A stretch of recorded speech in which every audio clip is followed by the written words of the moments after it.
On this week's episode, we talk about Best Buy moving away from physical media, the completion of the Microsoft Activision Blizzard merger, PlayStation looking for a PC planning analyst, Pete Hines retiring from Bethesda, and is PlayStation acquiring TakeTwo or some other big acquisition, as well as more stories. All that tonight, but first, on to that beautiful Bean intro.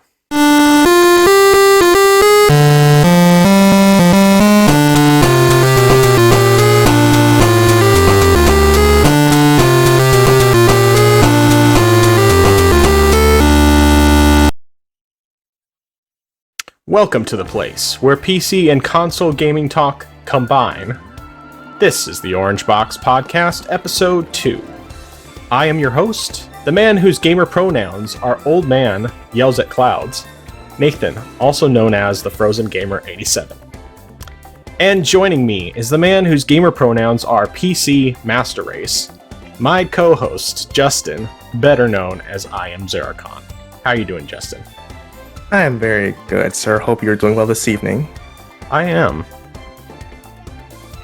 What's been going on with you? Nothing much. I mean, it's gotten cooler where I am right now.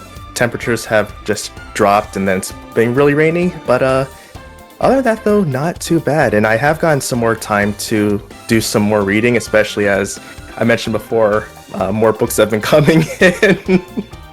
So yeah, that's been what's up with me. How about you?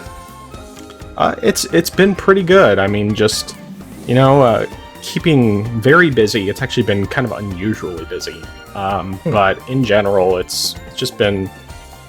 I really don't have too many complaints. I mean, it's definitely there are times where things are a struggle, whether it's work or dealing with just having more busy schedules than normal and having new stuff going on with the kids and all that, but in general, I'd say it's pretty good. So what have you been playing over the past week? Primarily, it has been just Sekiro. I've been continuing going on with that and making some progress, hitting some snags here and there because I've been encountering a couple of mini bosses, but that's but I'm trying to hopefully get past them, especially since I have an understanding of what I need to do. It's just a matter of actually doing it. And then something that I actually just played yesterday was Total War Shogun 2 with a co-op game with a friend of mine. We've been doing that for on and off for a while. So we're trying to take over Japan, but we keep hitting some roadblocks every time we make progress. So my roadblock right now is I finally defeated a rival clan, but they've implanted so many seeds of deception that I have three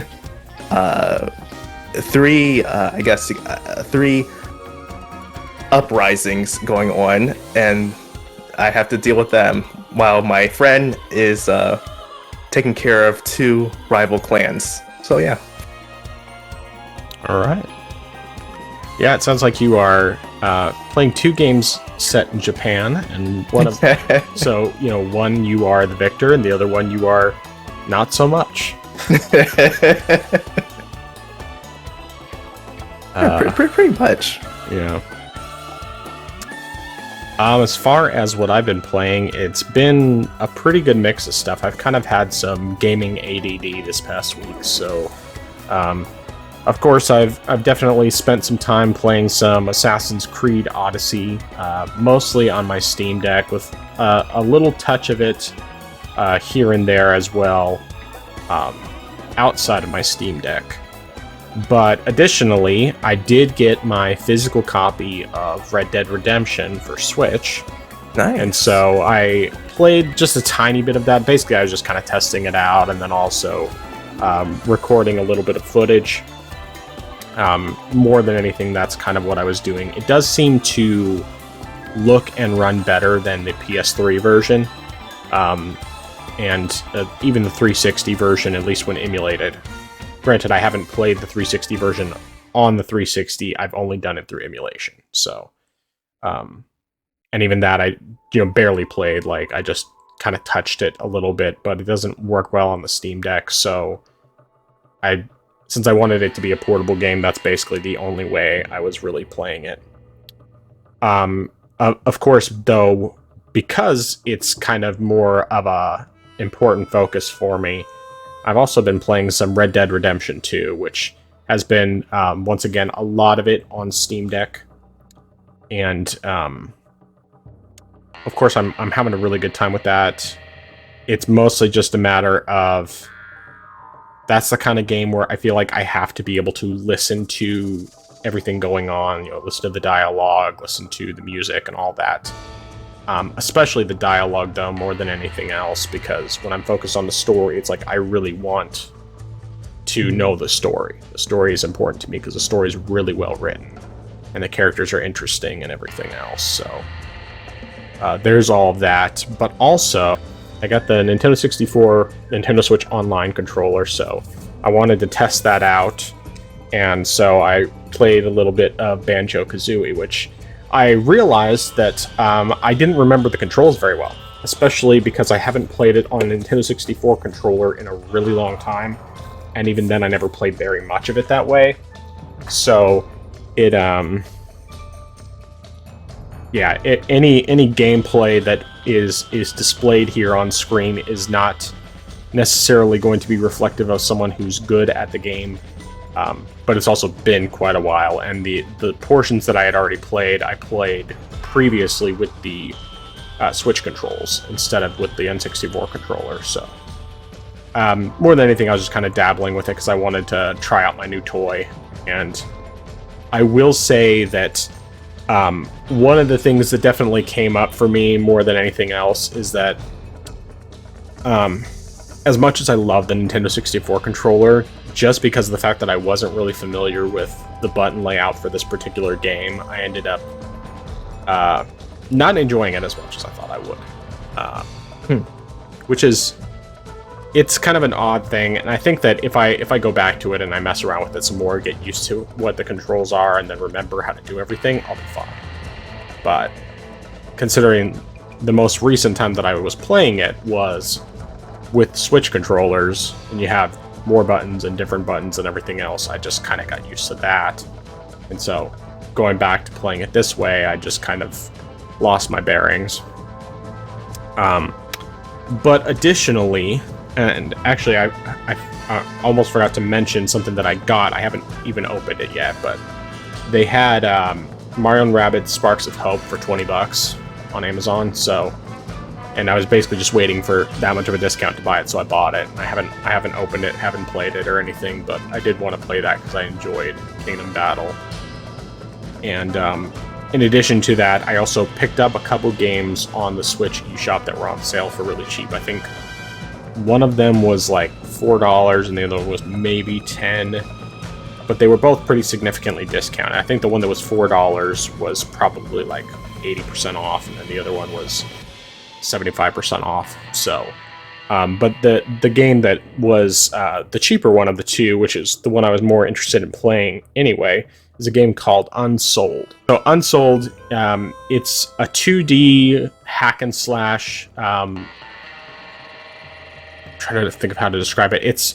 I think it can be a Souls-like if you want it to be, if you play at a higher difficulty. I don't really know how to explain it exactly. I mean, those who are watching the video version will be seeing the gameplay for it. But it's a really interesting kind of game, and I don't know, I like it. I only play it for maybe like an hour and a half, something like that. I died a couple times, but I also played on whatever the easiest difficulty was because I just wasn't that interested in playing a really hard Souls game.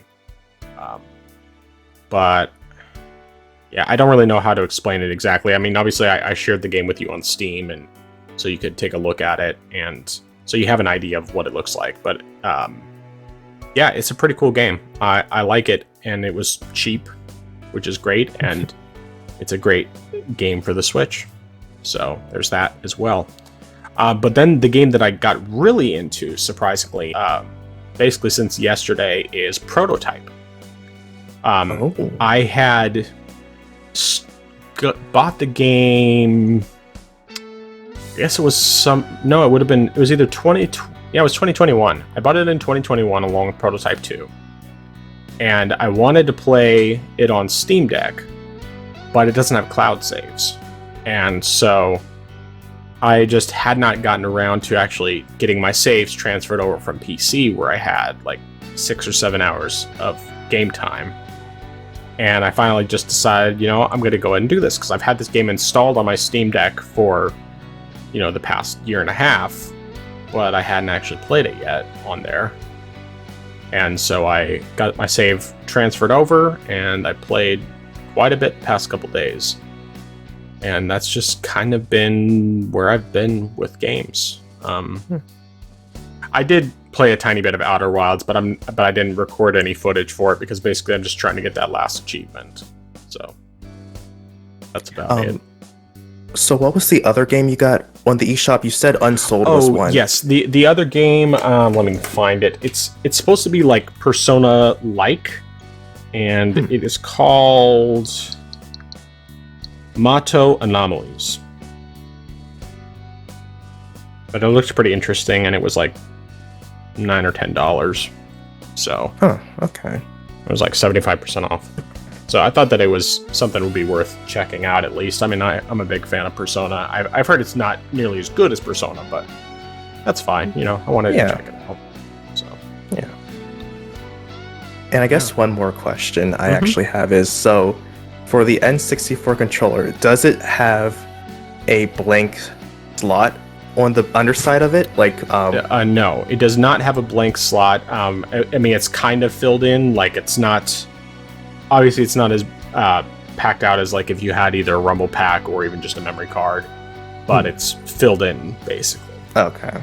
Okay, I was just curious like what it looked like, because I was very curious about how Nintendo would, like, if they were just like have it to be like a dummy slot, or if they were going to just have some sort of special covering where it looked like there was a memory card in there. Yeah, or like make room for an expansion pack for whenever they put Pokemon Stadium on the service. Let me pull it out, and I can at least try to show you if it doesn't blur it out. Nope. So.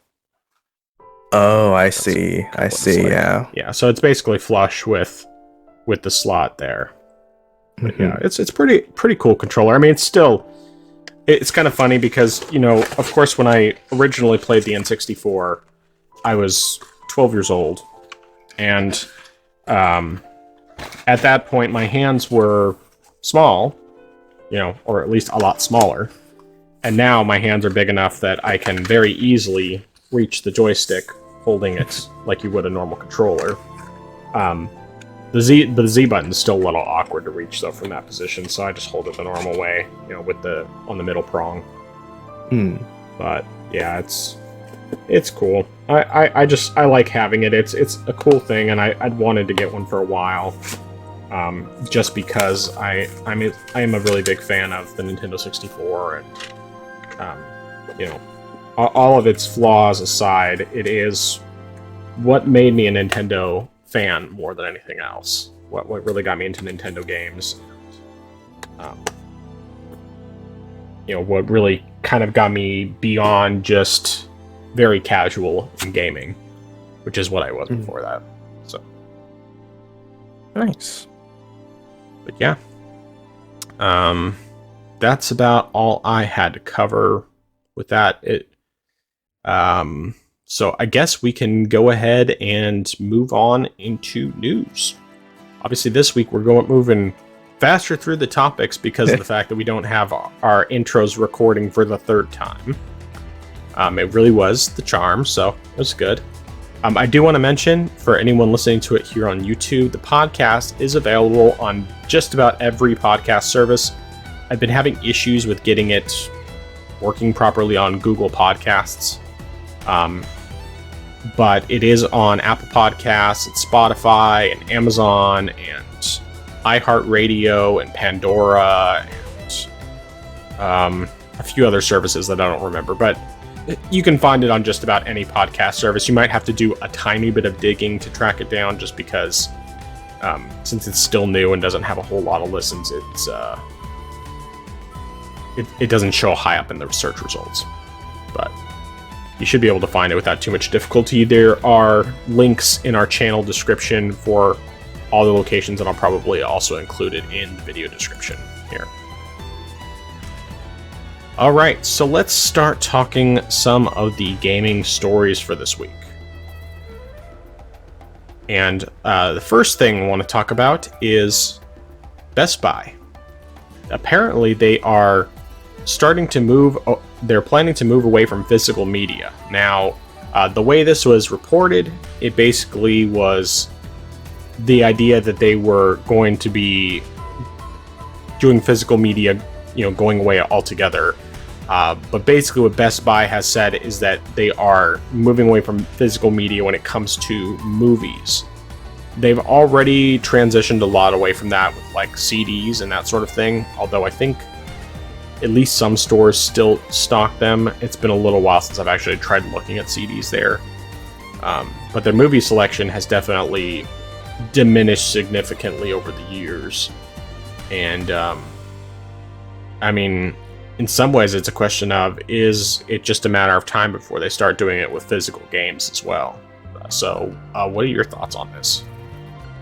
It definitely comes as a major surprise to me. Now, partially because of, it's, sure, more people are doing streaming now, but also the fact that they said they were going to also be doing this for online as well as in-store, which I could partially understand if they just did it with in stores and you had to order it online, since more people are also ordering things online than in stores. But to get rid of everything altogether was a major shock to me. I will say that I wasn't too surprised though to hear that they were still keeping video games, because video games are still a big part of sales. And sure, people can order stuff online, but there are people who do line up for just to go and buy games physically, especially for different releases. People, I've seen it, and okay, it's not a game, but when the NES Classic was first coming out, I stood in line like outside of a Best Buy to get one. So people still will go to stores for video games. So I don't think that will go away anytime soon, especially, or at least it won't go away as long as physical games are in demand. Like if for some reason, say, I don't know, 3 years from now, digital sales are about 75% and physical sales are 25%, maybe, and that might partially just be on something that say the publishers, they say, well, we don't think there's a reason. I think only if the publisher stops selling games physically, then Best Buy will probably say, okay, we're gonna stop doing that. But at the same time though, I think like they'll probably still do it, because from what I remember, Best Buy also takes in games. So they did the same thing at Best Buy, or I'm sorry, GameStop did, where you could trade games in. They don't have as many games as GameStop does, because that's not primarily what they do. But because they sell used games, I think they still want to keep that sort of going on, because especially, I don't know if this is the same thing applies for Best Buy, but at least for GameStop, they make more money off of used games. Right. So if they can keep encouraging people to buy physical games and then later trade those games in, they can still sell those used games and make more money off of that. So that might be another reason why they would want to keep doing that. Right. Yeah, this whole situation is, it's one of those things where I've absolutely seen it as inevitable. I knew it was going to happen eventually, and I'm still very much a physical media guy, like whenever I have the option. My Switch games, basically, like 99% of the time, if I have the choice between physical and digital, I will choose physical. If I don't have the choice, sometimes I will wait for a physical version, because I want to have that cartridge. I like having physical media. I like having something that I can hold in my hands, that I can display on my shelf. Something that is going to, that I don't have to worry about a license expiring on, that sort of thing, or it, being delisted, all that kind of stuff. And yeah, to a degree, that's not necessarily always a problem, but like right now, the 3DS and Wii U eShops are gone, and the online services are going away pretty soon as well. There was that point when the Vita and PS3 stores were going to be shut down, and then they ended up retracting that after they basically got people to spend a bunch of money, of which I was one of those people. And it's just, having physical games, the nice thing about them, especially when it's the cartridges, is that they can technically potentially last a lot longer. I don't know. I'm very much I prefer physical media, and that's the same thing with movies and TV shows. I buy physical versions because I'd rather not have to rely on a streaming service, especially because if I don't have internet, or if the streaming service stops having that particular show or movie, then I'm not having to deal with that. On top of that, the quality is always better on the physical versions. I should say in general. Like,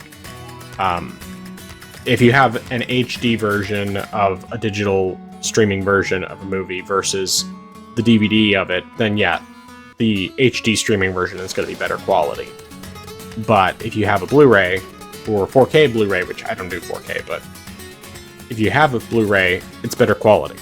And it's something that's going to stick around a lot longer. I mean, I literally have 2 huge shelves mounted on my walls. One for my movies, one for my TV shows. And, I mean, they're pretty well loaded up. And I still buy stuff, every so often. Best Buy is actually one of the places that typically around like Black Friday and that sort of thing, I'll often buy a good number of movies because they have stuff on steep discounts. Like, I think last year I bought the 2 Venom movies. I mean, it was like a 2-pack for the Venom movies, which I hadn't even seen yet, but I knew I would probably enjoy them, and I did. And it was like $7-8 for that.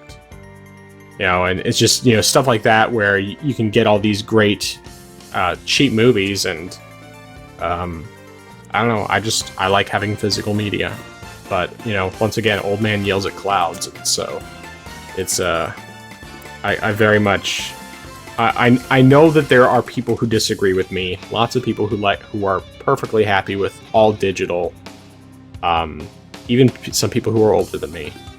But if I can have physical, I'm gonna have physical as long as I can. And Best Buy getting rid of their physical media, I don't like it.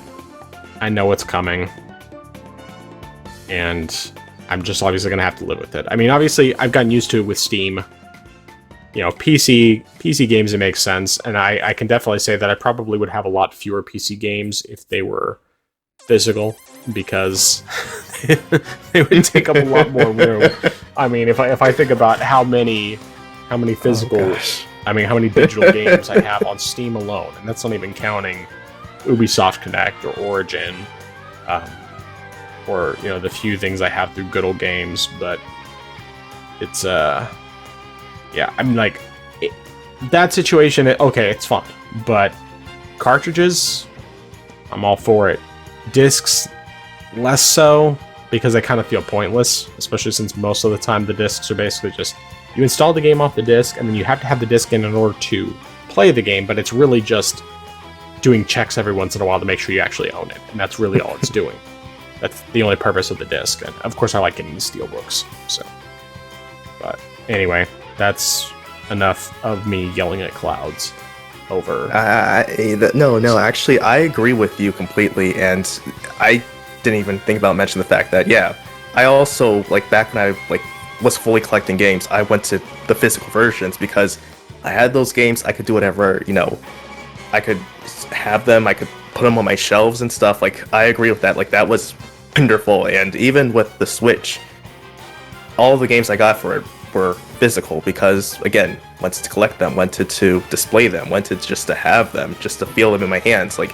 That's the same way. And again, also with movies and TV shows, yeah, you even mentioned it, last year I bought probably about 8 to 10 TV/shows, shows/films because Best Buy had them for very cheap prices. So I also want to see if they're going to have some sort of special clearance sale before the year ends. Right. Yes, because that's what I'm hoping for. Yeah, it's going to be. Oh yeah. I mean, I've been peeking every now and then just to see, hey, is there anything going on right now? But Right. Yeah, definitely make sure to do that because you could probably get some very good bargains then. Yeah, the only thing right now is that I'm not sure how many new movies I actually want anymore, because a lot of the movies now are just trash. And so it's just like, okay, there's a handful of things I would want. Like, if they do the new Mission Impossible on discount, like, I really enjoyed that. That was fun. We saw that in the theater, and saw that on date. It was fun. And I mean, I just recently watched all the Mission Impossible movies for the first time, and they're good movies. There's nothing about them that's like, it's not preachy, at you trying to do modern politics or anything else. It's like it's just a good story. And I mean, yeah, Mission Impossible 2 sucked, but the rest of them, I've enjoyed all of them. And, yeah, but either way, we'll kind of see how all this goes. I mean, obviously, we're eventually just going to get to the point where physical media is gone. But at least for now, Amazon doesn't seem to be stopping with their physical media anytime soon. I mean, they've fully committed to all this stuff, and they're all over the place with their stuff. I mean, I have to say, like, regardless of what I think of Amazon in terms of some of their business practices, because they definitely have some things that I'm just like, roll my eyes, but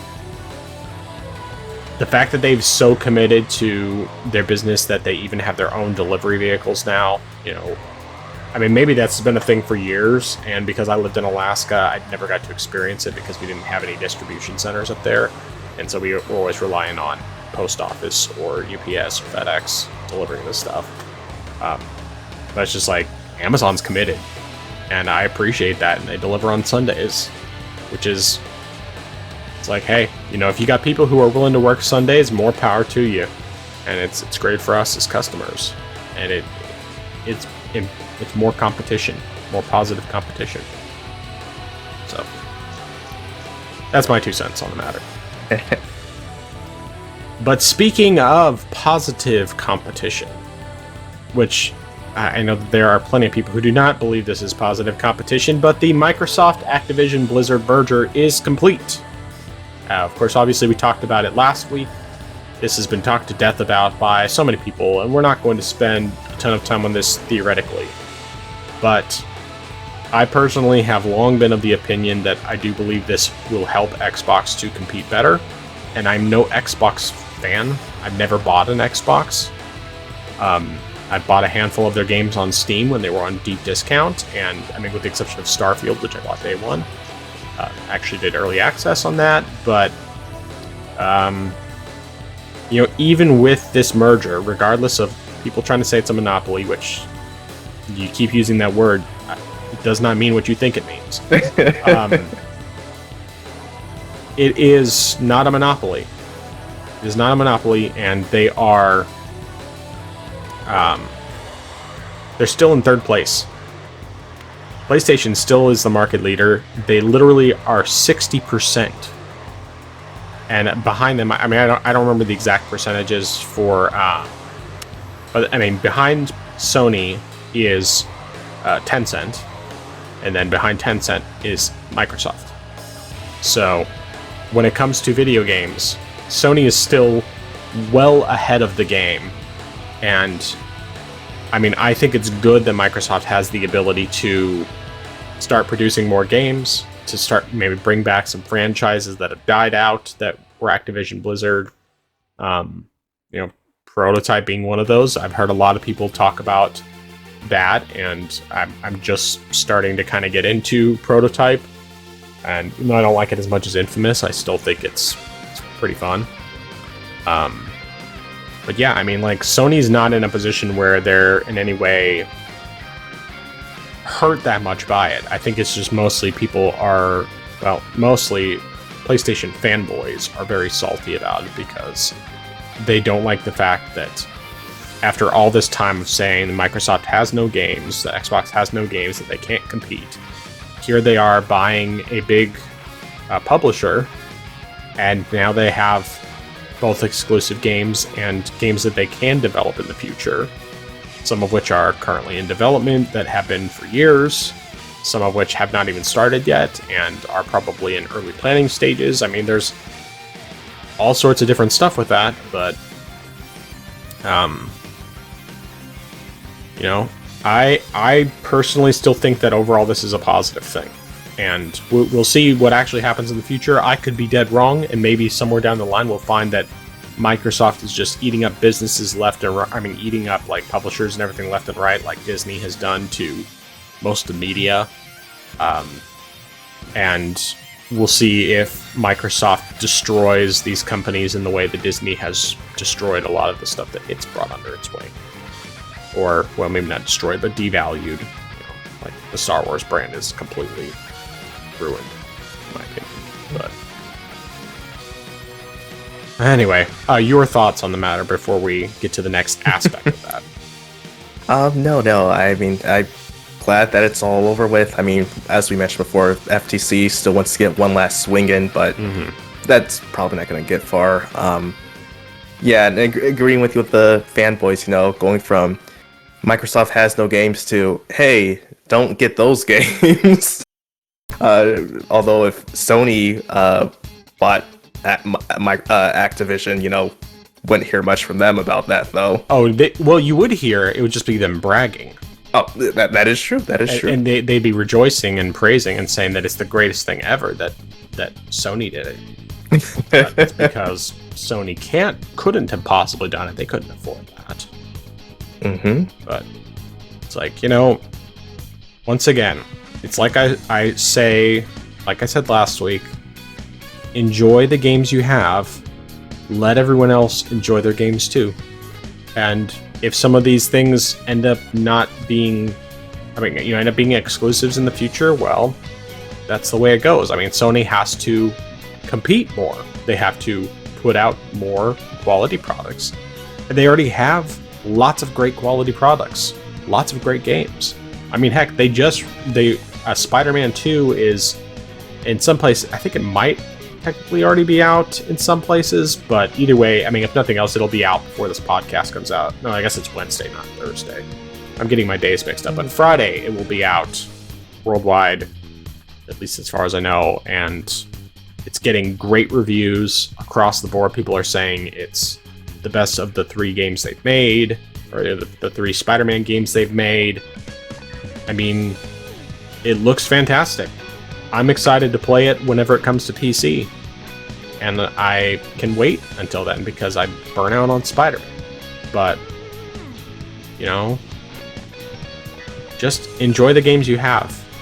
And let other people enjoy the games they have. And don't belittle other people because their games are different than yours. Don't go saying that. Stop comparing Spider-Man to Starfield. They're not the same at all. You can't compare those 2 engines, not in the least little bit. The creation engine, it has a lot of problems, and I think that it's not a very good engine, but for what it does, the engine they use for Spider-Man could not do the same things. It just can't. It does its own things, and it does what it does very well. And the creation engine is kind of a mixed bag on how well it does things, but it also does just considerably more than most other engines do. Anyway, I'm not going to get too far into that. Let's get back on topic. So going back to the Microsoft Activision Blizzard merger, along with that, we got news that Bobby Kotick, who has been the CEO of Activision Blizzard, as far as I know, since it was founded, is going to be stepping down at the beginning of 2024. Now, I know for some people, they say it's not soon enough. They want him gone sooner. All this other stuff.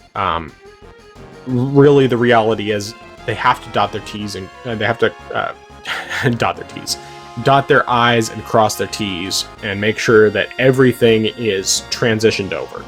They can't just fire him and then try to pick up all the pieces, because they need to make sure they have all the information he has, or at least as much as they can possibly get. Make sure that things are set up properly, because if you try to transition without giving all that information over, you're going to be trying to play catch up and not knowing where everything is and what to do with everything, and it's just going to be a huge headache. So that's the real reason they're waiting. It's just kind of a reality of doing business, especially when you have someone who's been in the position for that long and probably, I mean, I don't know how much work he actually does at this point. I mean, he probably doesn't do much of anything. He mostly just kind of benefits from it because he's been a part of this company for so long. And he's going to get his golden parachute, get paid extremely well to say goodbye. But, I mean, obviously it's a good riddance thing. Get rid of the guy. But as much as it would be nice to have him gone sooner, it's just not realistic. So, your thoughts? Yeah. I mean, definitely I would have liked to have seen him gone sooner, but considering the fact, as you mentioned, that he has to sort of be there to help with the transition, I can understand why Phil Spencer asked him to stay for the rest of the year. Although I can only imagine like how much of a surprise it was being an employee of Activision and then just like seeing him send that email to you out like that morning or whatever it was. Yeah. Yeah, but at the same time, considering all the controversy, everything that went on behind the scenes, and all the stuff we heard about, all the horrible stuff that was going on, I mean, I think most people were just expecting that it was going to happen at some point. And I'm sure that some people wish it was happening sooner within Activision, but once again, you have to do the transitions properly and make sure everything is set in stone before you make that change. So it is what it is. Not much we can do about that. But along those same lines, so there is a rumor going on. Well, I guess it's not really a rumor so much as it is. Let me just bring up the specific story here. So basically, an analyst, Dr. Serkan Toto, is saying that he believes that Sony needs to respond in kind to the Microsoft Activision Blizzard merger by going out and purchasing some of their own studios. And basically it's you have the PlayStation fanboys in particular spouting this off as if the idea of them purchasing Take-Two, which has been floated.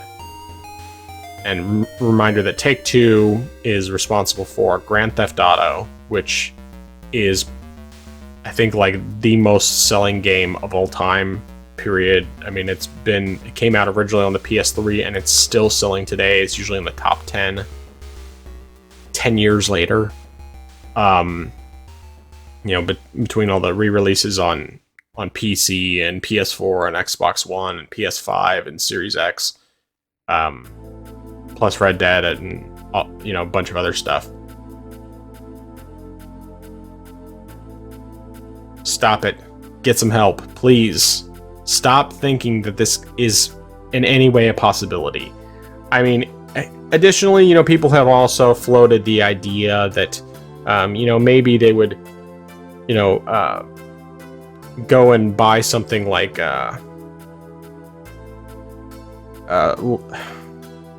buy something like Square Enix, and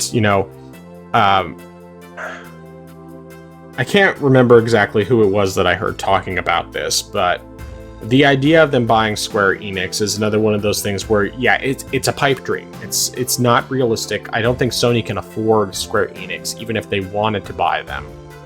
And why would Square Enix sell to Sony when they can still make and sell games on like Nintendo platforms? I mean, yes, of course, having their games on Sony systems has been profitable for them in many ways. I mean, Final Fantasy has been a staple on PlayStation since the original PlayStation, with Final Fantasy VII releasing there exclusively, and the vast majority of Final Fantasy games up until the PS3 360 generation that all released exclusively on PlayStation. Basically the only things that didn't were some of the spin-offs like Final Fantasy Crystal Chronicles and that sort of thing. Final Fantasy Tactics Advance. But You know, the idea of them trying to purchase Square Enix is dumb, and it's much. I mean, the idea of them purchasing Take-Two is even more ridiculous because it will never happen. Sony can't afford them. Even if they wanted to, they couldn't afford them. Much more so than Square Enix, which is already ridiculous. So, all that being said, I don't know. Your thoughts? Yeah, I feel like on one hand, something maybe not necessarily Take-Two, maybe not Square Enix, but I feel like Microsoft sort of flirted with a bit of a, I guess, wallet war, as far as seeing who can buy the most or who can buy the biggest studios. If Sony does try to buy another company, we might have that. Now, I don't think it'll get too wild because regulators might say, okay, we see what's going on, this is getting crazy, or you two need to get a timeout or something like that. But I do feel like maybe Sony might buy a company, maybe not a large one, maybe not. Now I do know that I do agree that Square has been floating around. I've heard that for I don't know how long. It's been at least 3 years. I've heard Sony fanboys say, "Yes, Sony's gonna buy Square Enix." They've worked so close together. They've got all the exclusives on there, and it hasn't happened then. I highly doubt it's gonna happen now.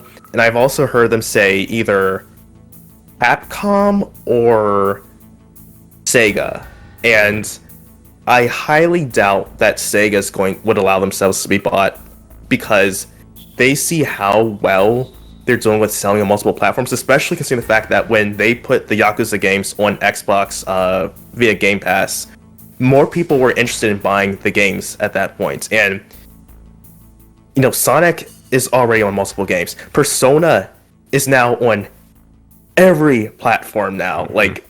More people are playing the games now. There's no reason that Sega has to say, yeah, we're gonna go get bought by Sony and lose out on a lot of revenue because it's gonna be exclusive now on PlayStation. Right. It makes so much sense.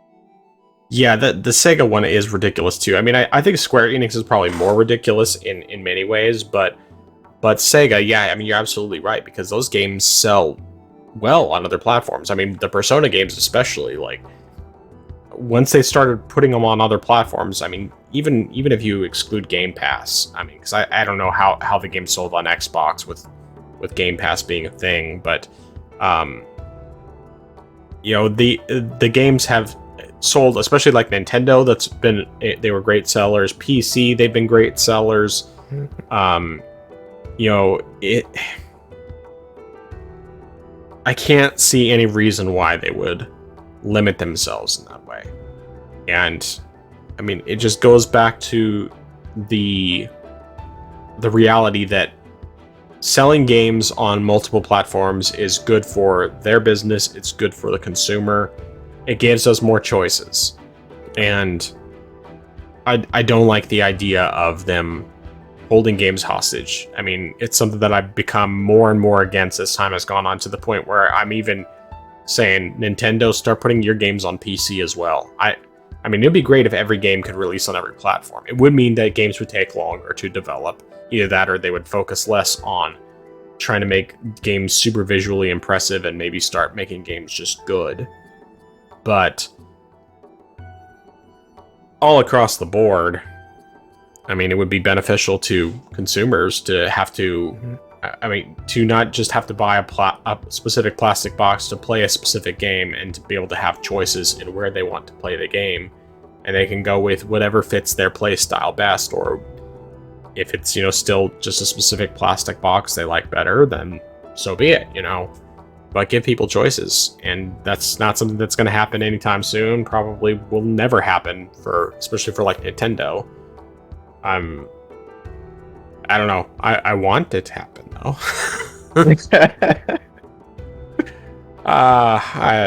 It's just, it's just one of those things, you know. I want to see these games in other places, all of them. Especially, you know, Atlas.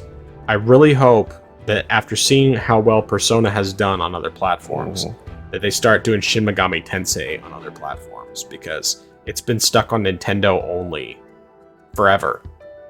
At least, well, you're talking specifically 5, right? Well, the main Shin Megami Tensei games. So the main numbered ones have all been Nintendo. At least I'm pretty 3 sure. They did release. Well, Nocturne, 3 Nocturne that they released elsewhere, but not the original 3. Okay. So Nocturne is technically like a spin-off, but I mean, like, recently, of course, you have 4 Apocalypse, and 5, which are all Nintendo exclusive. I think it's pretty much only been spin-offs that have been, or, you know, spin-offs or side games that have been on multiple platforms, but they need to put, especially 5, on other platforms, because as much as I love it on the Switch, it needs to be on a platform that can give it better visuals and better frame rate, take it beyond what it is, because it's such a fantastic game and more people need to play it. It's just so good. I love it so much. But all of that being said, we'll move on to the next topic here. So, we have Pete Hines, who is vice president of Bethesda, has announced his retirement after 24 years with the company. So, your thoughts on the matter? Yeah, I mean, I'm of two feelings of this. One, like, 24 years is a long time. Like, he's worked at Bethesda nearly as long as I've been on this planet.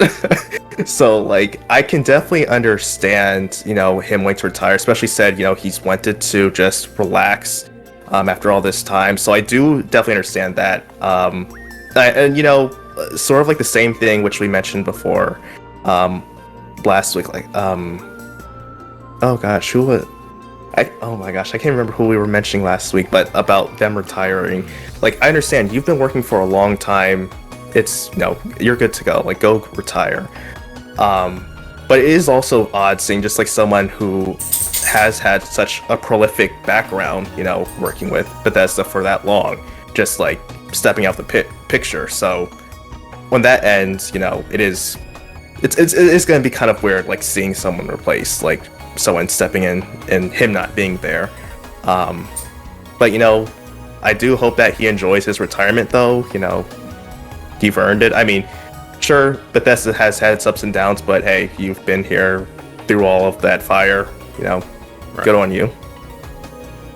Yeah, I mean, one of the things that I think is most interesting about this is, like, you compare it with other situations. Like, Jim Ryan was one that we discussed the first time we recorded episode 1. And with him retiring or getting fired or whatever it really was, we don't actually know for sure. But, you know, he's with PlayStation for 30 years, or you know, close to 30 years. And, you know, Pete Hines leaving Bethesda, and he's been with the company for 24 years.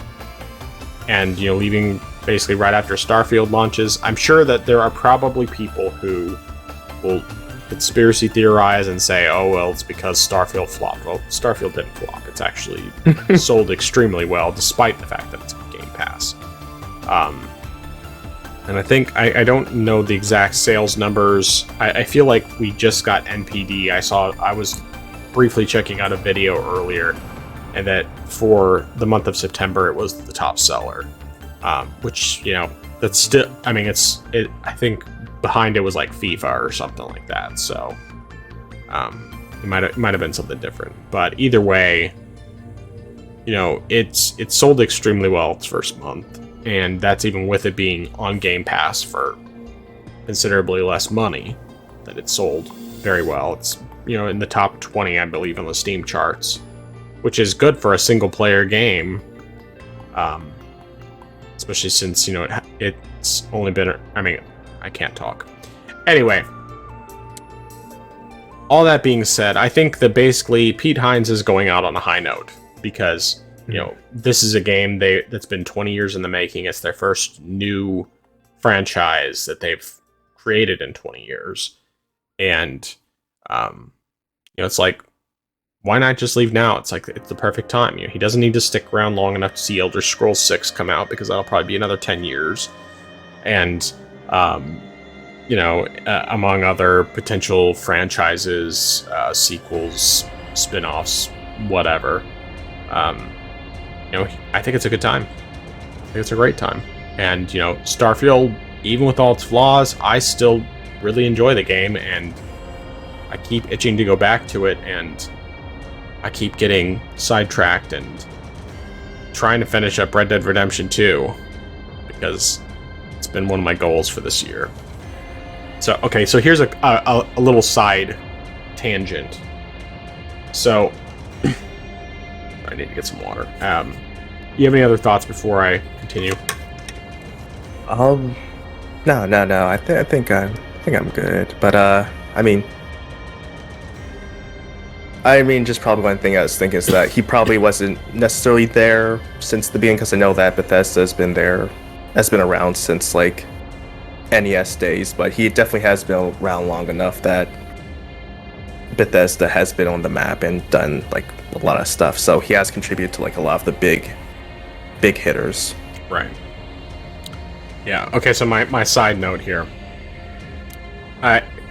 Every year I always set certain like goals for myself of things I want to complete gaming wise for the year, and I have to go back and look through what I said at the beginning of the year. I know I've at least completed some of the things, like finishing Metal Gear Solid 2 and 3, and then I ended up also doing 4 and Peace Walker and Revengeance and Ground Zeroes and part of Phantom Pain. But one of my goals for this year was to finally finish Red Dead Redemption 2, because I bought that several years ago and have not yet finished it. And then, of course, when they announced the Switch version of Red Dead Redemption 1, it was like, okay, well, there's the fire under my butt to finally get back to this game and focus on it some more. But anyway, like I said, side tangent. All right. Let's see here. All right, so let's get into some of the other stories here. Give me 1 second. Probably have to cut this part out briefly because I don't have a particular thing up on my screen right now. Let's go over these topics and then I'll put back over.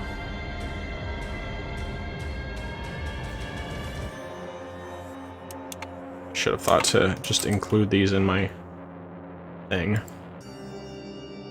Okay.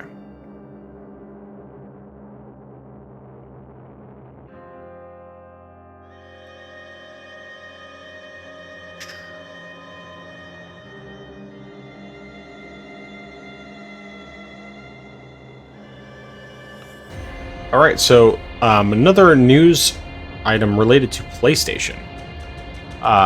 There is a current job listing, which I believe this might actually have existed previously, but it's being reported on now. PlayStation's looking for a PC planning analyst. And of course we know that PlayStation has been releasing a bunch of games on PC in recent years. Apparently I did not get that video on there either, but so, like, of course, we have Horizon Forbidden West that's coming early next year. We've gotten, both Returnal and Ratchet and Clank Rift Apart this year. And they've just been, very steadily releasing more and more of their first-party games to PC. And it's definitely something where there's, like, a whole lot of games still left to come. Some of which we've heard about and many of which we haven't. I mean, basically at this point, we know Horizon Forbidden West because they announced that. Ghost of Tsushima is something that was in the Nvidia leak, so it will be coming. It's just a question of when. Theoretically, it could be not long after Horizon Forbidden West comes. But yeah, I mean, that whole slate is coming, and the hope, of course, is that it won't be too long before we start seeing more of these games announced and actually start getting more of the current games. So, some of your thoughts on the matter? Yeah, I mean, as you mentioned, this is just another reinforcement of that same slate that we're going to be eating very well on the PC.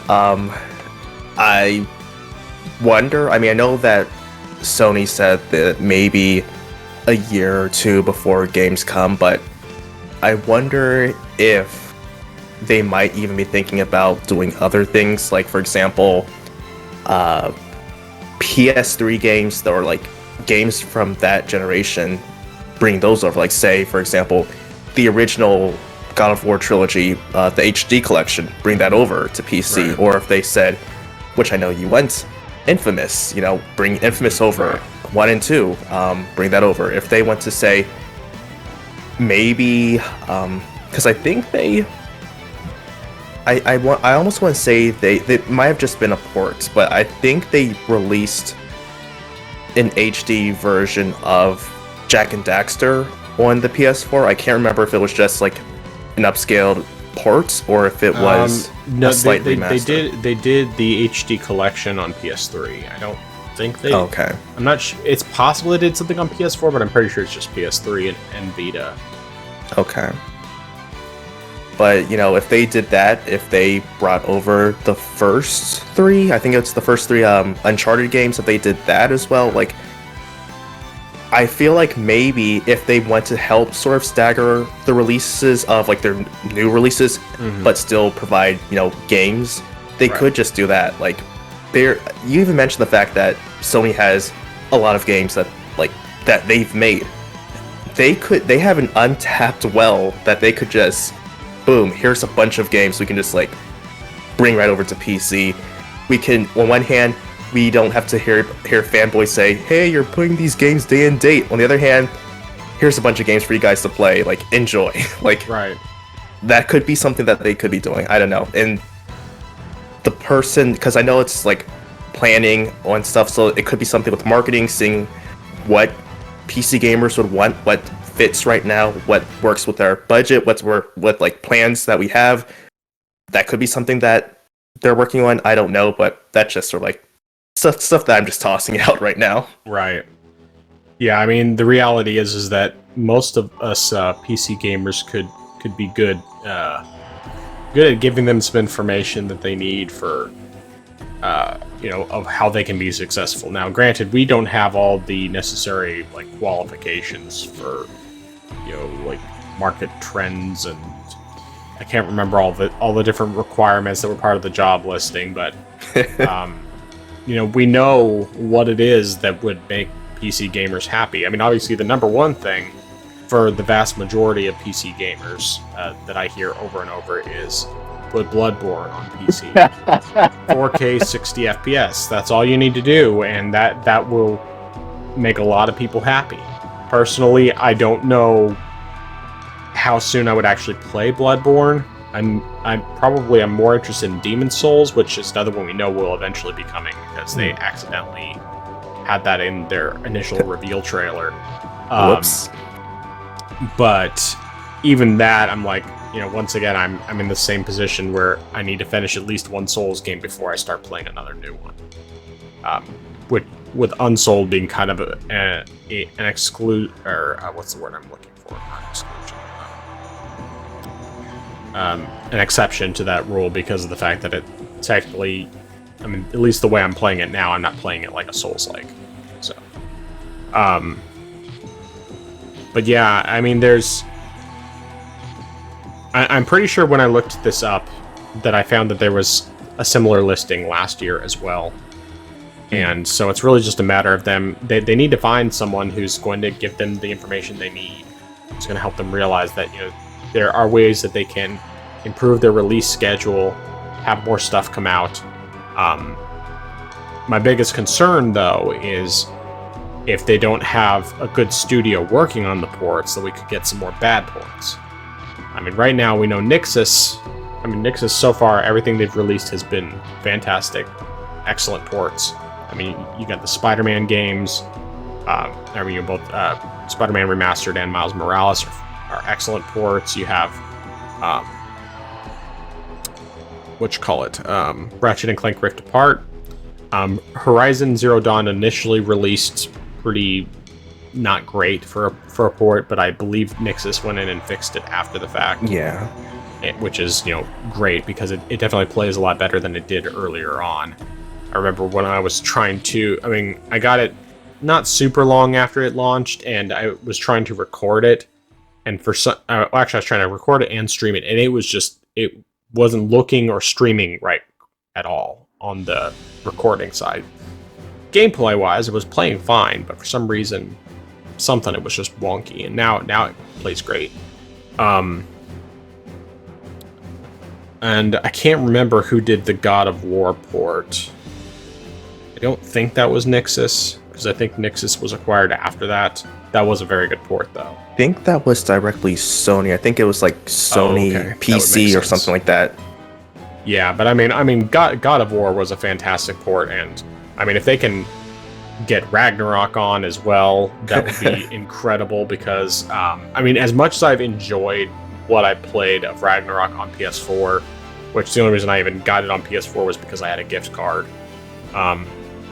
Otherwise, I wouldn't have been able to handle going back to 30 frames per second. But that would be a game I would love to see brought over to PC, especially because then not only can I have the superior frame rate, field of view, all of that, but also because then I can play it on Steam Deck and it'll play just as well, if not better, than it does on PS4. It'll probably still sound like a jet engine, but that's okay, because I'll be able to play it in my hands. Or rather, I'll be able to play it on a portable device and not have to be, tethered to my monitor or TV or whatever in order to play. But anyway, all of that being said,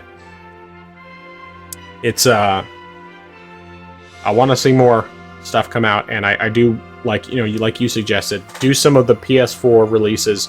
Try to do some remasters of PS3 games. Those ones obviously are going to take more work because of everything they've had to deal with on that front. But at least if they can actually get some of these ports over, then, or get some of these other games over, it can hopefully fill in the gaps a little bit. I especially really want to see them do the Japan Studio games, because of course Japan Studio got shut down, which is a shame, because it was like the one studio in Sony that was actually doing unique games. And like the Gravity Rush games I really enjoy. I haven't finished 2 yet, but I would love to see that one on PC, because it's like, seriously, you could get at least 60 frames per second on that game, and it's like, take a game that's already fun and everything and make it even better. Was Shadow of the Colossus on the leak? I don't think it was on the leak, no. I don't remember seeing it on the leak. Which is too bad. Okay. I haven't played the PS4 version of that. I only played the remaster on PS3. Fantastic game, though. I want that to come over. Yeah. Yeah. Alright, so here's another side tangent. Shadow of the Colossus. I'm assuming you played it originally on either PS2 or PS3? I played a little bit of the PS2 via emulator, but I haven't finished it or anything. Oh, okay. All right. So, I won't spoil anything story-wise for you, but I will say that the way I looked at that game was completely different from how most people looked at it, which is just kind of interesting to me. Because most people kind of looked at it as, it's a sad thing that you're having to kill these majestic creatures and everything like that, who basically are just minding their own business, and you go kill them. It's like, okay, I get that perspective. The way I looked at it was completely different, though, because the way I looked at it was, okay, this guy is so desperate to bring back this woman he loves that he's willing to risk his life and put himself in immense danger, having no idea if it's actually even going to work, to bring her back to life. And Um, it's just a completely different thing. Plus, the music in that game is incredible. Yes. Especially, and this doesn't spoil anything, but the music for The Last Colossus is just like, oh man, the theme is so good. All the music in that game is incredible. I mean, the controls are janky, but that's really just a lot of those games are pretty janky on controls. But yeah, that's my side tangent, and I enjoyed the Gravity Rush games. They were very, very good.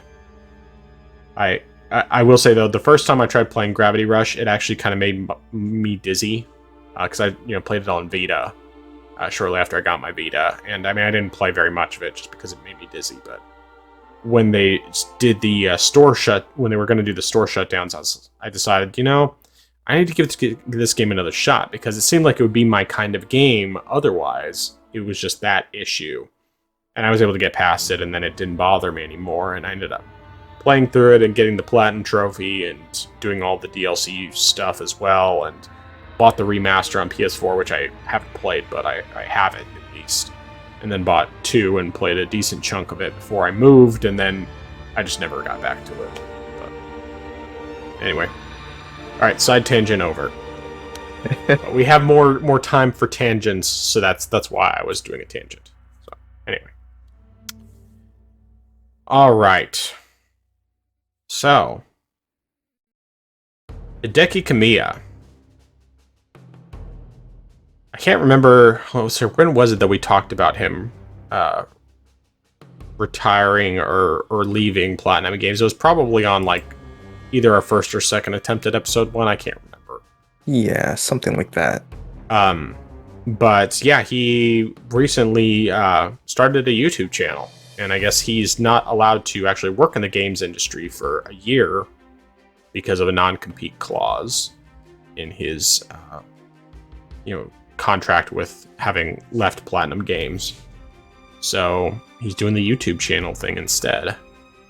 I don't know if there's really a whole lot to talk about with that, but, any thoughts you have? Yeah, I mean, I definitely think it's kind of interesting because interesting just because it's something that somewhat has happened, or I mean it's only happened one time, but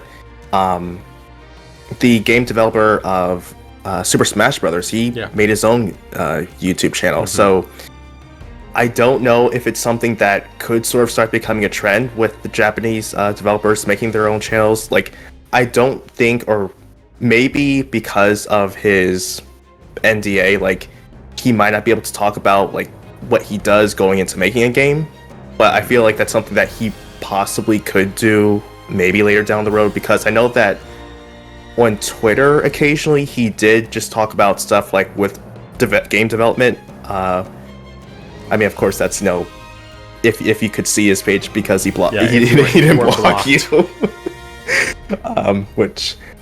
He could possibly do that. Like, I'm curious to see what happens, because I do know that like I didn't watch like the full video of what he did, but I do know, especially with the article I read, that he's like saying like, "Hey, am I even allowed to talk about this?" So it is going to be interesting just like to see like what he actually does talk about in his videos.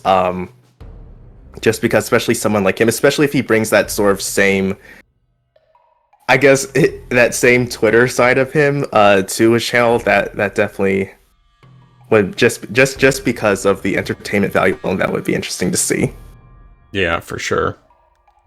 Yeah, I didn't get a chance to watch the video, but I mean it's interesting. The one thing I will say that was interesting about is communicating, that he is not retiring, that he is planning to do more game development. He just can't do anything for a year because of all that, and his kind of stated reasons for why he why he was leaving. That I can't remember the specifics, and I'd have to actually look at what he said, but I seem to remember from what I read that he was basically saying that like he didn't feel like he could fulfill his vision, or like he wanted to continue his vision of games that was different than what Platinum was doing. I have to look at that again to see what specifically he said, but yeah, I don't know. It's definitely a weird situation, and I'm very curious to see what he ends up doing in the future. Maybe he'll find a way to bring back Scalebound. Ooh, that would be very interesting to see. You know, like get Microsoft to toss some money in his pocket, but of course my guess is that probably that's still very much a Platinum property, in which case he wouldn't be able to do anything with it. So, but if he could make a spiritual successor, that would be very lovely. Or a spiritual rework. I don't know exactly what you would really call it, since the first game never actually came out. But that is true. But yeah, that was a game that I always thought looked really interesting. Yeah, I was disappointed to I didn't even have like an Xbox, and I was thinking like, man, that sounds like very interesting. I want to see more of that, but then pull the plug on that. Yeah, well, hey, at least if Scalebound never did get revived, we wouldn't have to worry about it being Xbox exclusive, because it would come to PC as well. That is true. I mean, it would be perfect, because it's like Always back then, of course, that was the thing. You know, I can't remember if they were releasing any of their games on PC at that point. I don't think they were. Only thing they probably released was like Halo Wars. Yeah, that's true. That probably was on PC, but that's probably the only thing. Right, yeah. Like, I think before that, on PC, the only thing you had was Halo 1 and 2, which were released, long after the games originally came to Xbox.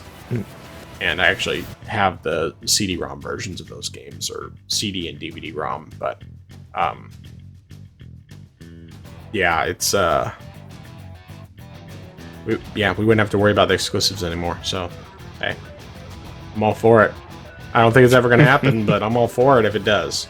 And I'll definitely be keeping an eye on what Hideki Kamiya has planned next. Hopefully he can come up with some great stuff. But yeah. Alright, so then we had that story about Paradox and Harebrained Schemes parting ways. Why don't you take this one? Okay, yeah. So, it was recently announced that Paradox Interactive and Harebrained Schemes were going to be parting ways. It was going to be a mutual departure, but the gist of it was that Harebrained Schemes' niche in games was different from what Paradox Interactive wanted, and so they felt it was best to part ways. The interesting thing is that Harebrained Schemes just recently released a game called Lamplighters League. Paradox Interactive is going to retain the publishing rights for that game, as well as other games that Harebrained Schemes really also made. So like the Shadowrun games and BattleTech games as well. Like Paradox is going to keep those games, which is kind of odd, or it's just weird on my end saying that, just because of the fact that all the games that Harebrained made, they no longer get to keep, and that just to me it seems weird. Granted, from what I've heard, like a lot of the people who made the older games, like the Shadowrun games and BattleTech, like a lot of them left Harebrained, so by that point they're not there. But to see a company lose all the games that they made to another company, that, especially their most recent one, like that just came out, it's odd. And another thing that also is kind of odd to me is the fact that Paradox said that their niche was not aligning with theirs, which is odd because Paradox makes a lot of strategy games. Like their biggest one, I think, is Crusader Kings, although they also did it's not Age of Empires, it's I can't remember, it's an Age of something, but it's another strategy type of game. And Shadowrun, BattleTech, granted those are more tabletop strategy games, they're still kind of close enough, I would say, that it's not big of a difference. And even with their recent game, Lamplighters League, that is more so of like a pure strategy game than, say, a tabletop game. So I don't know why they would say there's a niche and why there's a conflict there. So that just felt odd to me. Like, I don't know. I do hope that Harebrained Schemes, is able to continue developing some games. I hope that they're able to make games that are more so similar to Shadowrun, because Shadowrun, to me, just the idea and concept, I've only done a little bit of played one of the games, but it's pretty much science fiction with fantasy blended together. So you do have those sci-fi aspects, sort of like the cyberpunk aesthetics, the futuristic type of weapons and whatnot, but you also have fantasy creatures like orcs, elves, and stuff like that blending together, even magic blending in with that. So that's something that's kind of uncommon to see, sort of those two different genres put together. That's one of the reasons why I felt intrigued by it. So if Harebrained can do something like that again, I would like to see that. Like, I'm hoping that they're able to make a rebound. I hope that despite, losing rights to a game that was solely them, a brand new IP, even though that they lost that, they're able to do something that is similar to that again. But yeah, that's just my thoughts on that. All right. Yeah, unfortunately, I'm not familiar with any of their stuff. I mean, like, I've heard of Shadowrun. I'm not even sure if I've ever seen it before. Like, I need to look that up because, like, I know I've heard of it. I just can't think of what it actually is. So, but yeah, I guess best of luck to, everyone involved, especially Harebrained losing some of their IPs that they put together in the past. So, not much more that can be said about that. So that's all the topics that I have listed at the moment. Are there any other things you wanted to talk about? Not that I can think of. I don't think anything major last minute popped up. Well, no, I don't think anything popped up. Okay. Yeah, I mean, I guess one thing I do want to mention is, of course, this week we have both Spider-Man 2 and Super Mario Wonder releasing, both of which are getting fantastic reviews. They both look like they're going to be great games. I haven't really ever been into 2D Mario as much, but it's more based on misconception I had about how 2D Marios function than anything else. One of the things I didn't realize has been a thing since, I think, Super Mario Bros. 3 is being able to go backwards in a level, which was one of the reasons why, at least on the older, at least on like the original Super Mario Brothers, it's one of the reasons why I never really went back to those games, is because I didn't like the fact that you couldn't go backwards in a level. And I also never really liked the fact that there was timers on the level, because then it made it so that I didn't have time to just explore and check everything out, find secrets, and so on and so forth. And both of those are gone now, or rather the timer's gone now. The other thing, I guess, was already gone. But so it does look like it will be a fun game, but it's not something I'm buying anytime soon. I'll probably just wait till it's like on sale, which I know will probably be like a year or two, and then it'll only drop to $40, but that's not terrible for, it'll probably be a fun game and has multiplayer and all that, something I can play with my kids. But yeah, I feel like there's some other story we're forgetting about, and I can't think of what, if anything, it could be. Yeah. Like, moving some windows around, double checking, making sure there's not anything that specifically pops out that I forgot about, because I feel like there's got to be something, but maybe not. So, all right. Well, in that case, I suppose we can move towards the close of the show here. So, recommendations and dissuasions. So, start off with your recommendation. all right, I'm going to start off with the recommendation that I originally had before I changed it last week, and that is to drink more water. And I say that because water will keep you hydrated. Like, seriously, once you swap out any sort of sugary drink you may be drinking, you're going to feel a whole lot better. You're going to feel more energized. Summer is gone, so you might think, well, it's cooler, I don't need the water. That's where you're wrong. You're still going to get dehydrated. You might not think you're dehydrated, but you're still dehydrated. So drink more water. Your body will thank you for it. You'll feel better.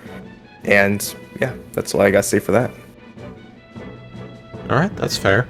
I will say, I do drink a lot of water. I typically will drink about 4 or 5 of these a day, which is 40 ounces for one of these. I started doing that last year, and I definitely notice when I don't drink enough, because there are some days where especially like when I'm not working, that I will forget or get caught up in other stuff and forget and just not get around to drinking more water. In those days, there's definitely a noticeable difference, but maybe it's just because I am so used to drinking caffeine that water doesn't really give me energy. But I also drink, a fair amount of coffee and stuff like that. But I drink my coffee black because it's delicious and nutritious. My recommendation is the new season of Frasier.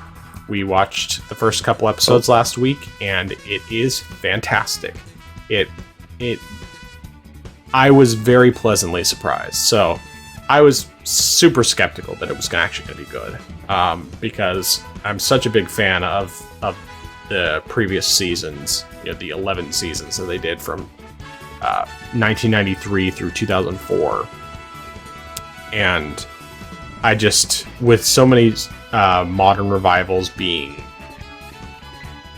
terrible, destruction of the character, like basically just ruining the characters, I was very skeptical that it was going to be any good. But even though we've only had the first 2 episodes, they felt like classic Frasier. There wasn't anything about them that I felt like was a modern day, preaching at you kind of thing. It was just the same kind of fantastic humor. They were able to explain the difference. What's happened in the past basically 20 years, to a mostly satisfying degree, and being able to see some characters in certain cases who were barely introduced in the original series show up now as adults. We'll just say that there was a baby at the end of season 11 for one character, and the baby is now in his, I guess, either late teens or early 20s. And seeing what happened with that character is fantastic. But I don't know, it's just really good, really good, and I strongly recommend it. Of course, for people who've never watched Frasier at all, you can stream a lot of the series through Paramount Plus. You can find some episodes. I think Paramount even has some of the episodes for free to watch on YouTube. They do actually have the first episode of this new series up on YouTube free to watch. But if someone does not really, thinks that 11 seasons of something is a little too intimidating, my recommendation is find the season 2 episode of Frasier called Flower Child. And that's Flour. It is like one episode. You can watch it in isolation. If you find that hilarious, then watch the rest of the series and just start from the beginning. If you don't find that funny, then there's nothing I could do for you. God have mercy on your soul. No, not really, but no, I just, yeah, it's a great series. Really funny series, and Flower Child is a great introductory episode to get an idea of what you can expect, because it is, in my opinion, it's probably one of the best episodes of the whole series. And the series, I mean, has a lot of really funny episodes, but that one is one of my absolute favorites. And it's a great one to get you started. So now let's go into dissuasions.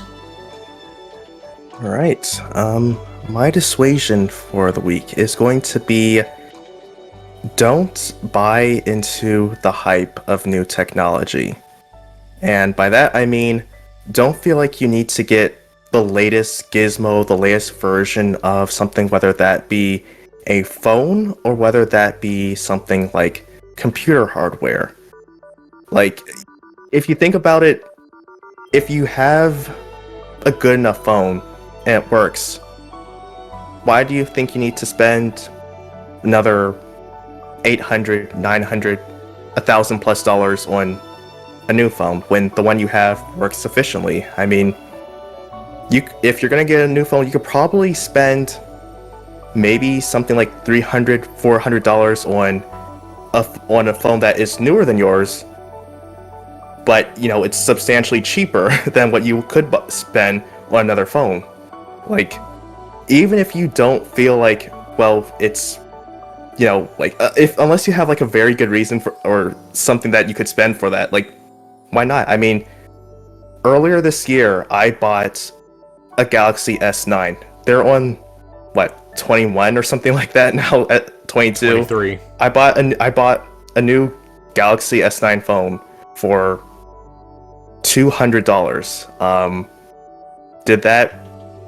The firmware is a bit old, but I slapped on custom Android ROM. I'm good to go. Like, this thing's gonna work for a long while. It's great. It does what it needs to do. Like, I have no complaints about that. So don't do that. And same thing on PC. Don't feel like you need to go and upgrade to the newest GPU or CPU or whatever just because it's new. I mean, I saw someone who had an RTX 3080 went and bought an RTX 4090. Like, the RTX 3080, when it came out, that was a high-end card. It's good. It's still great. You went and bought a 4090 because it's the newest thing. Like, you spent $1,500 on that thing. Like, why would you do that? Like, sure, if you're someone who, say, was still on something like a GTX 750 Ti, and you said, okay, I want something more modern. Like, yeah, I agree with that. You're getting a card that's 2 gigabytes VRAM, GDDR5 memory. Like, I understand that. You want something with more oomph and, able to run games decently. But I think that if what you have does its job well, like, if you're still playing your games, you're getting a nice, at least 1080 60 FPS. Like, if that's something that you were doing and you were comfortable with that, why get one just because it's new? Like, or at the very least, don't go for something that's like extremely high end if you're already at high end. Or at the very least, don't get something that's gonna give you the relatively same performance and you're just spending more money. Because if you're doing something and that was fine, you were living with it, and you only bought something because it's new, you're wasting your money, frankly, just because you're not going to be getting that much of a better return.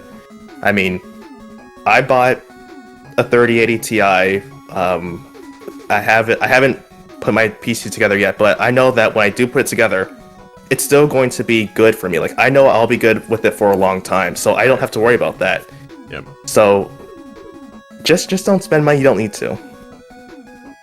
That's a very good dissuasion. I actually have something to share with you on both of those topics. Give me 1 second.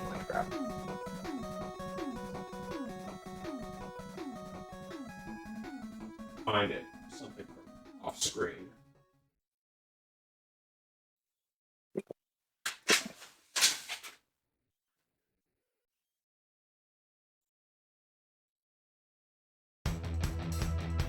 I don't know where it is. It's somewhere around here. But anyway, so related to the phone upgrade thing. So I had, let's see, it was 2020 or 2019. I can't remember when it was. So I upgraded my phone 4 or 5 years ago, something like that, to a OnePlus, which was much cheaper than the iPhone 10, iPhone X, whatever you want to call it. More powerful, better camera, and much, much cheaper. It was like $600 versus the $1,000 plus for the iPhone. And I was perfectly happy to use that for a long time. I was perfectly satisfied with the phone. But at one point last year, I was sitting in my recliner, and it was in my pocket.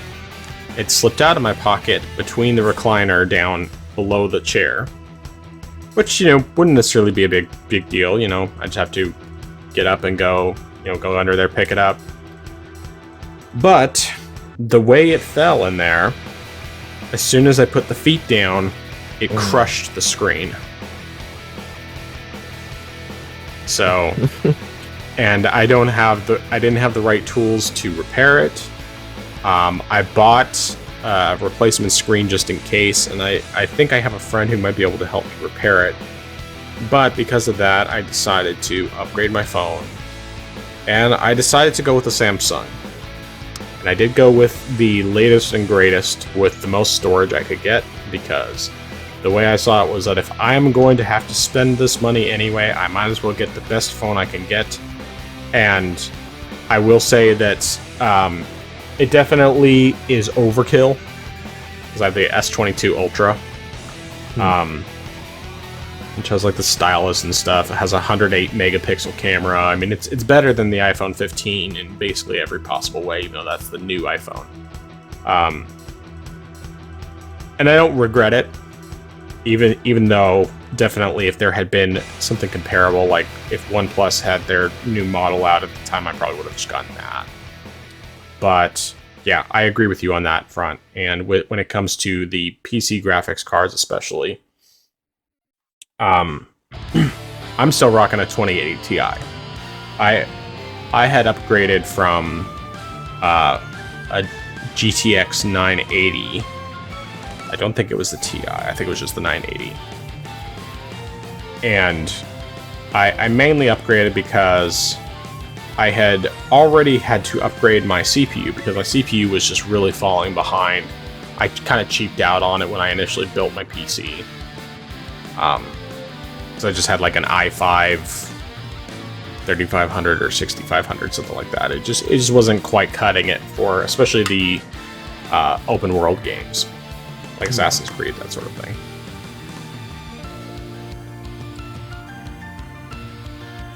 You can tell I don't talk a whole lot normally, which is why I have to drink more water. But I had I had upgraded to top of the line for my CPU, and then when I finally got to the point where I was ready to upgrade my GPU, I went for 2080 Ti, which at the time was top of the line. Once again, because it was like, okay, if I'm gonna upgrade, gonna make a big upgrade, I might as well get the best I can get, and then future-proof my machine for a while. And I did get it quite a bit cheaper than retail price, but then they announced the 30 series shortly after that, and 30 series was way cheaper. I don't really have any regrets, because it's like my 2080 Ti has served me well. I haven't had any problems with it. But I'll definitely wait a while before I upgrade again, because right now I can do 1080p, 120 frames per second on a lot of games, the vast majority, with the exception of games that are just not well optimized, like Starfield. And yeah, I agree with you wholeheartedly. But along those lines, for my dissuasion, I will say, when you initially build your PC, while I definitely would say... Actually, no, let me back up. What I was meaning to say, because I got my brain mixed up. Do not buy into the idea, if you're thinking of getting into PC gaming, don't buy into the idea that you have to upgrade all the time. Because you really don't. This goes along with what you were saying, Justin. The fact of the matter is that if you can get some good parts initially, even if you decide that you want to go top of the line at first, you don't have to upgrade that often. I mean, basically, if you build a good PC this year, if you go for a higher end card,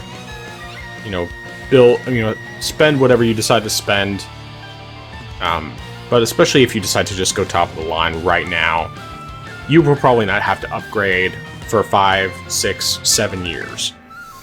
Short of something breaking down and you having to replace it, which, as long as you're being responsible with how you use your computer, you shouldn't really have that problem, for the most part. It's going to be a long time before games are really making full use of the hardware we have right now, because the PS5 and the Series X, while they're the most powerful consoles, they're nowhere near where PCs are at. They're just not even close. I mean, it's laughably... I mean, it's just pathetic how far behind they are. And they're fine for what you pay for them, but in terms of what they can actually do, like, I'm not concerned about my hardware not being able to keep up. Now, if I was trying to do 4K, maybe, but I mean, as it is, they're barely doing 4K, and the 4K that they're doing a lot of times is 30 frames per second. If they can get any better than that, it's typically not 4K. So, just don't buy into the idea that you have to upgrade all the time. You can start with something weaker, and I mean, if you need to, or if you decide to go top of the line now, then you shouldn't have to upgrade for a long time, and more likely than not, if you go top of the line right now with PC, you decide you just want to go all out, you will probably be good, not just through this generation, but through next generation. You should not have to make any upgrades to your PC at all in that time, unless you just want to add more storage or whatever. I mean, the last upgrade I did to my PC, apart from adding more storage when I got an NVMe SSD pretty recently when they were on sale, and decided to grab a couple more sticks of RAM because I wanted to fill in my empty slots, and now I have a ridiculous 64 gigabytes of RAM, which is completely unnecessary. 32 gigs was perfectly fine. It was already more than necessary. But I wanted to fill in those empty slots, and they were cheap, so it was like, okay. But like, I'm not worried about being able to keep up this generation. Right? I can do everything I want to do. I can keep 1080p and have high frame rates, and that's what I want. So, I mean, yeah. Anyway, kind of long-winded, but that's my story. I'm sticking to it. So, I guess. All right, go ahead. No, I was just saying, I'll add a little quick, just a little bulletin at the point at the bottom. Just say, just make sure you just don't cheap out on your power supply. Yeah, make sure you have a power supply that's sufficient for what you need to do. I actually have to recommend, I mean, this is a separate recommendation, but just going along those lines, if you guys are looking for someone who can help you build a PC without breaking the bank, and I mean, will give you reasonable prices and great service, go to drderek.com, drderek.com. That's my wife's brother-in-law, who I actually purchased most of my PC parts through. He has been super helpful. He was helpful in getting me started with the PC in 2016, and then since then I've bought all my parts through him, with the exception of the RAM sticks and stuff, because he hasn't had those in stock very much. But he'll be really helpful in helping you build a PC that's going to meet your needs, and that without necessarily having to worry about spending way more than you want to spend. So definitely recommend him, but that's a bonus recommendation to go along with the rest. So, okay. Any other thoughts before we close out? Nope, I think I'm good now. Alright, so where can people find you? You can find me on the channel I am Zeracon. I'll say .com. No, just I am Zeracon. That is IAMXERACON. And also, if you want to use the Google handle, it's just at I am Zeracon. You can find me at the Frozen Gamer 87. I don't put out nearly as much content as I am Zeracon does here, I